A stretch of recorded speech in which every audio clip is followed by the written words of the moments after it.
To make each bracelet, you'll need a piece of suede lace cord 11 inches long and 1/8 of an inch wide.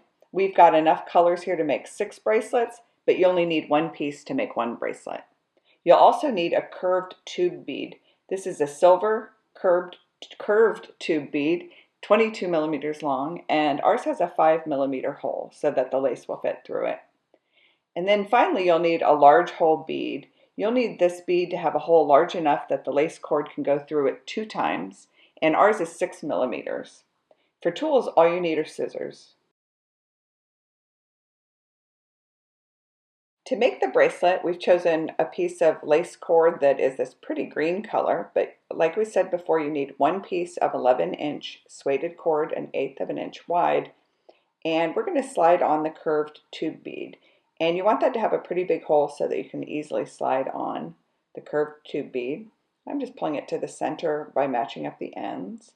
And then we're going to use this silver spacer bead as a sliding clasp. So it has a large hole in it so I can fit the lace cord in one side, one end of the cord in. And then to make it a clasp, I'm going to take the other side of the bracelet, the other piece of the lace cord, and I'm going to slide it in with that previous piece. And what I like to do is kind of push the 2 pieces together and rotate the bead a little bit, and that helps it feed into the bead. And then you can also pull the first cord that you put in there, and the friction will start to pull the second cord through. So this is the hardest part, but you want it to be a little bit tight and have a little bit of friction. I can see my little cord is right there. You want that friction because that's what's going to make it a clasp. So now I've got both pieces through. I'm going to pull it a little bit smaller this way.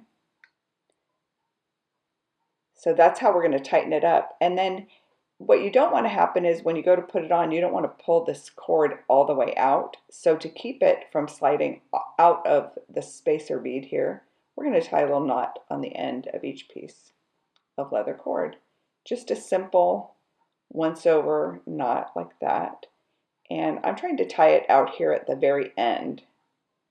So there it is, and I'm going to kind of roll it to the end. So it's on the end of the bracelet. That'll be one of the ends. And then I'm going to do the same thing to the other piece of cord. I'm going to tie a little knot here at the end, flip that over, make a little loop like that, feed the tail in through the little loop, and then pull it tight, and then kind of roll it out to the end. And we're actually done. Can you believe how fast that was? So then to wear it, we just slide it on and then tighten up these ends by pulling them. And I'm wearing a purple one here, and that's the little clasp you can see. These are fun to wear separately, but you can also make them in different colors like we had all the leather cords for, and then give as a gift so your recipient can wear them stacked up together, and they're just really fun leather and silver tube bracelets.